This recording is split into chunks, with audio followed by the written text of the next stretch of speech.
Hello, gamers.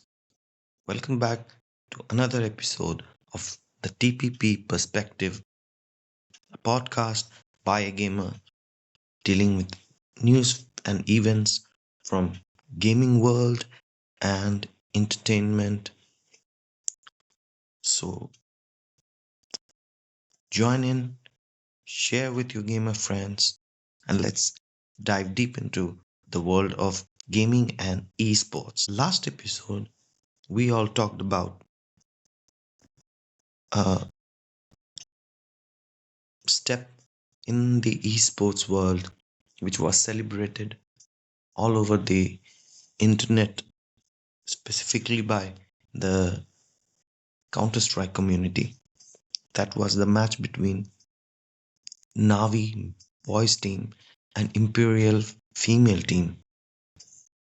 We all discussed how beautiful the event was, how hyped the match was, and how eventful, happening, and enjoyable watching that match was.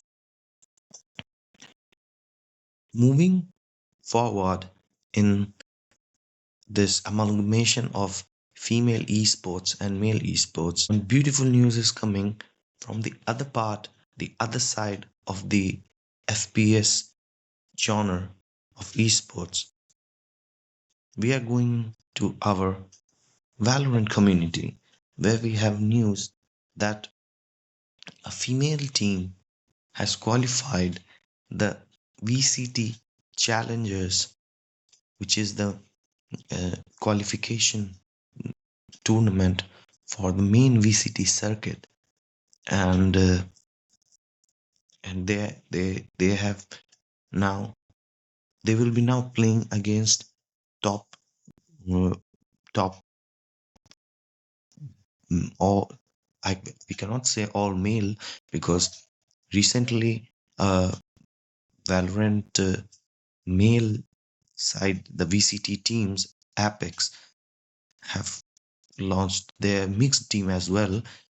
Fluorescent she joined the Apex four male players to form a team, and they have already played, so you cannot now say that VCT is an all male tournament, but still an all female tournament. All female team has now joined VCT and will be playing on uh, major events of the 2025 circuit. So yeah, that's an step. That's a step that we celebrate. Now, today we don't have much of diverse gaming news. We have, and this one might become a short episode because, as you might be able to acknowledge, that my voice is a bit down. I had a I had a throat infection. I would like to share, and I'm recovering from it. Mm, I I I was doubtful that I would be able to even record this one because back 2 days I was not able to speak even. You can still hear the hoarseness in my voice, but past last 2 days I was not able to speak 5 words in continuity. And as there is lack of things to discuss about, as well as my voice is hoarse, it might become a shorter episode. So moving on to topics, mm, all the remaining topics that we would like to discuss is coming from our Counter Strike community, and the the one and the most uh, shocking events that recently happened is Mouse, the German CS team, who were ranked fourth in the Shanghai Major, have dropped their IG Shui. And with Shui, Mouse have recently won a trophy, international trophy last year in 2024, and 2025 start. mm, They went into they just dropped their IGL when they performed very well at the last major. They gave Spirit a very hard time. They defeated some greater teams and were fan favorites at a point of time that they may become finalists and may even win the trophy. But yeah, and this news could would not have been so much more eventful, but following days there was a clip circulating on the on the Twitter, and it had led to some sort of controversy. It was a clip from, I think, either it was from Shui's Twitch stream or anyone who was streaming, and Shui was in their face it match, and it was a Polish stream, but if it was later translated that he was mentioning that mm, he wasn't able to contact his boys, and they would not pick up his calls.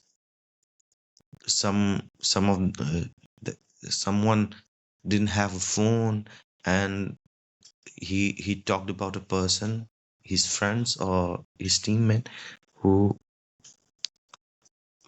who has his contact number with notifications disabled for all except his girlfriend, and people took it as he was talking about Mouse after being benched, that there was some communication problem between the team, and that's why there was some disagreement, and Shui was benched, and it was shocking because how Mouse was good as a team and how Shui he was performing good as an IGL. I think in the Shanghai Major, the two IGLs which shocked, and which which we performed better than what people expected were Shui from Mouse, and I think the IGL from Heroic Vixen, and at this and when this clip started circulating, people thought it was the main reason. But following days of that clip being circulated, it has been clear that in that clip, nowhere Shui has mentioned about mouse or the word teammates. And actually, it's about some of his friends that he was talking about. So, mm, yeah. And I was disappointed after hearing the news that I thought Mouse was one of the teams after Heroic, which I desired should have stayed together, and in long term they would have been able to achieve much more than what they have achieved in this one or more than 1.5 year they have been together. But as Sui has been benched, I think uh Sui to G2 or to Liquid. These two narratives I have been hearing a lot on social media, and my opinion for G2, that they need a fragging idea, and and a different coach. Shui to G2, I would love to. I would love to have Shui to G2. And Hunter lately has been performing better than what he was doing back when Nico was in G2. So let's see what happens from one controversy. Actually, this is uh mm, three of the controversies that we have to talk about in our esports community. First, uh, being the more not more of a controversy, confusion or uh, mm, mis miss what's the word? I'm forgetting the word. Misrepresentation or misinterpretation of what was being said to a much more maleficent situation. Last night, Vitality faced a devastating loss by Eternal Fires, the Turkish Counter-Strike force, who have been on a romp in the Blast Bounty series. They have eliminated Fluxo, and after eliminating Fluxo, they have eliminated Falcons, the multi-million dollar esport project from the Gulf, which has Nico, Majesk, Kixon, Dexter, and Tesses. They eliminated them. Following to these two, they eliminated another uh, a major team, Vitality, with Robs, Metzi, and Flamesy, Apex, and the Wu, Mr. Zaiwu, and defeating Vitality 2-0. During the match, uh, a player cam footage was shown in which, after a round, Vitality player Flamesy was showing the middle finger to someone in front of his desk. And as the timing of the footage was after a round, it was obvious to everybody who watched it that he was disrespecting the Eternal Fires team, which infuriated the Turkish fans. Also, many of the neutral Counter Strike fans, this disrespectful behavior, and he was being abused online, and people didn't appreciate, and honestly, people were shocked about Flames' behavior, because he is not the beam type of guy. But some unraveling has been done today, that he threw the middle finger to the Blast's camera team member. So two points that immediately comes to mind. First, why was uh, that middle finger by Flimsy,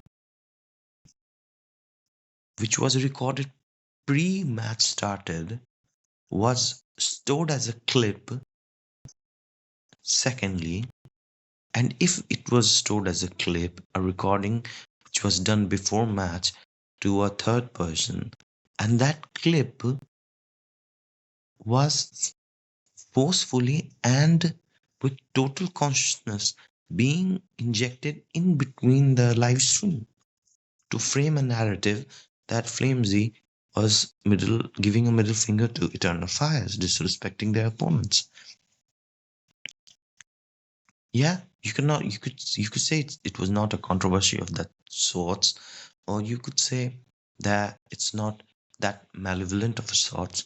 But yeah, comparison to the Shui one, it's a much more scandalous event in the esports Counter Strike's esports scenario this week. Now moving from the mid range controversial event to our most controversial event that happened in the scene, would not be using, and I never support uh, these things. But what my thinking, my ideology towards these type of things is something I would not like to discuss today. But yeah, so this event involves a Russian pro, Karat CS. The controversy happened is they were playing some tournament in which Karat CS, being a left-sided player in game, was using a deagle which had a combination of stickers which was not appropriate. It was the N word, and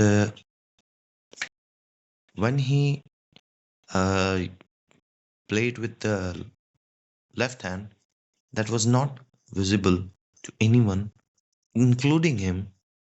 But when he switched to the right hand, the word was visible, and it led to some commotion among the fans that this is too much. Counter Strike has been notorious with players, some users, some gamers doing controversial crafts, and they might think it as a fun, but actually it's never funny.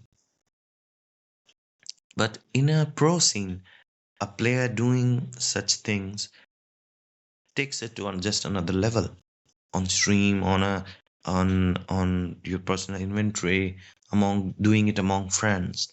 But it's bad, but it's worse if it's done by a pro. So immediately there was a backlash by the community as well as the tournament organization and Valve. They acted, and he was offered a 2 weeks ban. And the statement came from the pro that he just bought the deagle before the tournament, and as he uses it left-handedly, he didn't uh didn't uh, didn't acknowledge, and couldn't and it was a mistake by him. So people thought maybe not, but how he plays and what's the story he says, and there were proofs that it was a recent bought deagle, so he might be innocent, or it might have been a mistake. But later, a clip by Twitch from Kratz CS stream came out in which he was practicing with the deagle. He was laughing about the craft. He was switching it from left to right hand. He identified the sticker craft, that it was offensive. He said he enjoys it, and he might. Uh, he, I don't know think if he said enjoys it, but he said that he might use deagle only right hand for the craft to show. his moderators, his viewers in the chat were also mentioning about it to him, and yes, they were warning him that he also might get banned on Twitch or by the tournament, and he laughed it off. So it was not as benign as he pretended to be, and it called further backlash from the community. People were infuriated by this behavior and the lies he spewed. But the karma hits. Valve acknowledged it, and they doubled his uh, punishment and banned him for a month. So, uh, and some people on Twitter were uh, not satisfied with the ban. I would like to know what you guys think. Such acts are punishable for sure. What do you think should be the minimum penalty? And are you guys happy with what he was punished for? Oh, punished. What was his penalty time? Comment down, tweet at me, and let's move from controversies. We have some more things to talk about, changes by Valve and HLTV. But before that, we need to mention about our gaming memoirs. Here at the TPP podcast, your host Carnage,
I share with you the games that I have played while I grew up, and I review them on my Twitter at TPP Perspective every Saturday.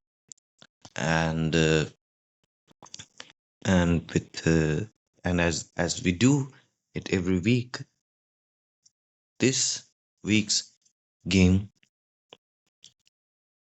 uh, luckily, is that I would love to share with you is the first game that I remember I ever played on a computer, and I played it when I was around. I think let me calculate. I think around 7 or 7.5, and it was the Prince of Persia, the classic one. It was a port on a Windows 98, and I played it on on. I never completed the game, so my review on this game is not as in depth, and it's not that substantial. But these games that of that old from my past are just remembrance. I played it on my relatives' computer, and in our school, uh, the introduction to computer in our computer class, our teachers let us have a go at the game. And yeah, if you want to read my review, you could go at TPP perspective, and there I also leave a score out of 10 of how I reviewed the game. But as what if I remember, it was one of those games after you play Tetris or a platformer like Mario. It's a game where you can do a lot. It was a 2D platform puzzle game. You have to fight, you have to jump, you have to find your way out. There were levels, nice soundtrack, better design, improved graphics, and as I was that small, it was awesome for me how it looked, how was the experience. You were able to control something. It would move, it would jump, it would fall, it would make sounds, it would fight. You can get a sword. You have to solve puzzles. Amazing soundtrack. It was a wholesome experience, and what I remember of the game is a wholesome game.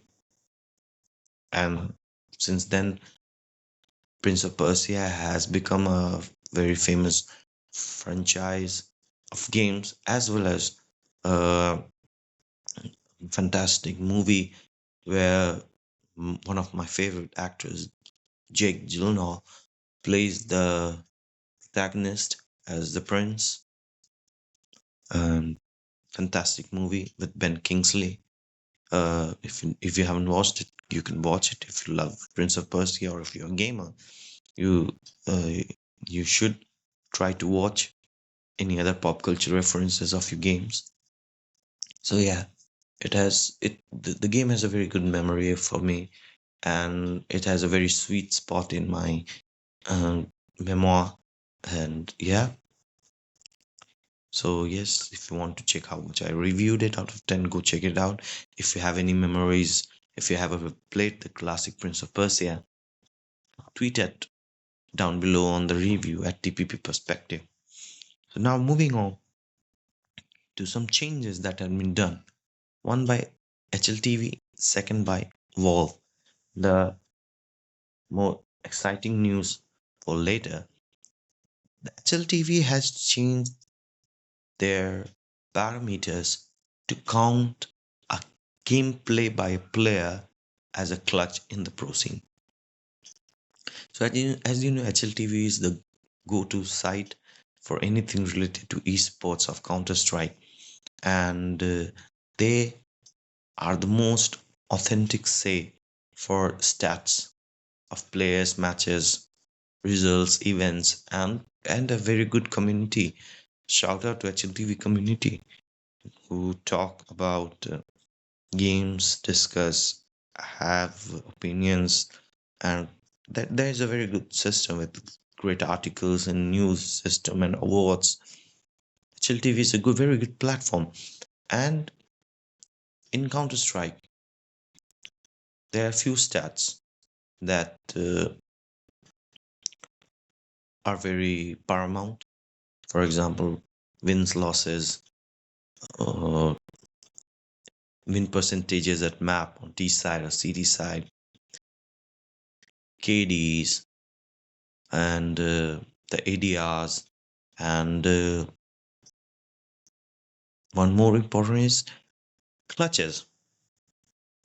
How many clutches a player has made? And clutching is one of those hyped, most remembered, celebrated type of events in a game on a round that happens, that it gives the player a legacy. And there were two changes that has been made by HLTV. So first is an addition of a scenario which was a good clutch scenario, and it was not considered clutch by their stats pundits. And the second, so-called scenario which was like clutch, but they considered it was a fake clutch type situation. So the first being, they gave an example of Zipnix while he was in Astralis had a ninja diffuse with no teammates alive and all of the T's remaining. So so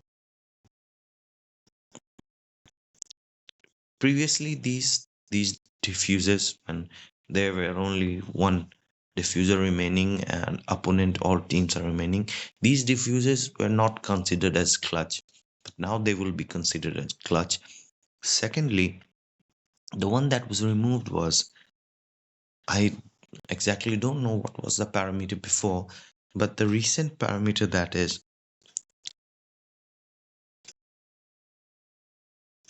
if T side deny a clutch, and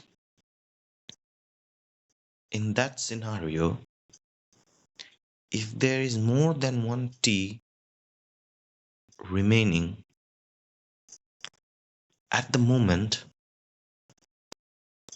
when the time remaining to bomb being exploded is 5 seconds for mm, kitted CT player or 10 seconds for non-kitted CT player, to be called as a clutch. So the fact is, this diffuse denial will be called clutch only when the last remaining T, let me rephrase it. It would be called clutch only if the second last T dies before the minimum time required for the CT with or without clutch to diffuse. So if a CT has a kit, and so time is the 5 second, and if the CT doesn't have has kit, then the time will be 10 seconds. So in these two scenarios respectively, if at the 5 second mark and if 10 second mark there are two terrorists remaining, and then one causes a denial, even if one dies after that 5 second or 10 second mark, it would not be called clutch. If you get it. If you couldn't, go check it out at HLTV. There is a fantastic article with examples they have talked about it and informed. But the interesting fact is, there have been some changes. There have been some names. Those who were not in the top 5 of all time clutchers, they have made a debut and might remain for a while, because clutching those numbers that they have posted is difficult to take over. With two names that remaining are Zipnix. Zipnix was the top 5 clutcher. He, as I remember, has fallen one or two ranks down, but he's still the top 5 clutchers with some increased clutch points. And the most interesting fact is, before and after this change, the most clutch by an individual player remains the same, and it's none other than our IGL of G2, Snacks. Snacks is still the number one most clutches in the HLTV records. Shout out to Snacks. Now, moving on from the HLTV changes to the most exciting news and the most recent update that Valve has made on CS2. And the first time they have done something like this, that they have announced the update before a week before they are going to release it. So as you all know, there was a major change that in Counter Strike 2 they have introduced a premium matchmaking for the prime enabled gamers with different ranks, different color coded ranks, and a ranking system. And since the beginning of the CS2, it showed a tab with season 1 written, which made people think that there will be seasons and it would keep changing and would be an incentive for people who play Counter Strike on the game, not a third party as in so strong or face it, to grind. Also, in the files at that time of release, there was some quotes mentioned of some spring or fall seasons, and under the headline of premier season, but it never came. It has been more than a year of CS2 being launched, and since then it was season 1 bugged with lots of cheaters in the server and on the leaderboard. But yesterday, Valve announced a coming update that after a week from yesterday, the season 2 of the premiere will start. And with that, they also mention that it will last till the end of Austin Majors that's going to happen in the June 2025, ending on 22nd of the June. I think the finals are on the 22nd of the June. So they have announced the second season of the premiere as well as the end of it. Also, they have announced a medal or a badge type thingy for even for CS1 for the season 1 and for the season 2. Difference being the season 1 will be similar for everyone, minimum criteria being 25 matches win and an active CSR rating. And coming season 2, there will be different medals with different color codings based on what premier rank you are, and with each 25 win in the premier rank, you will get a color coded bar in the background of that medal, and there are 5 total bars. So you will need 125 to fill it up, and I think, and after that, it will become a full colored or it will upgrade. More of it will be announced when the update comes. But the more interesting thing that the game follower, the famous uh, mm, source for our CS updates and news and the inner talks and decoding the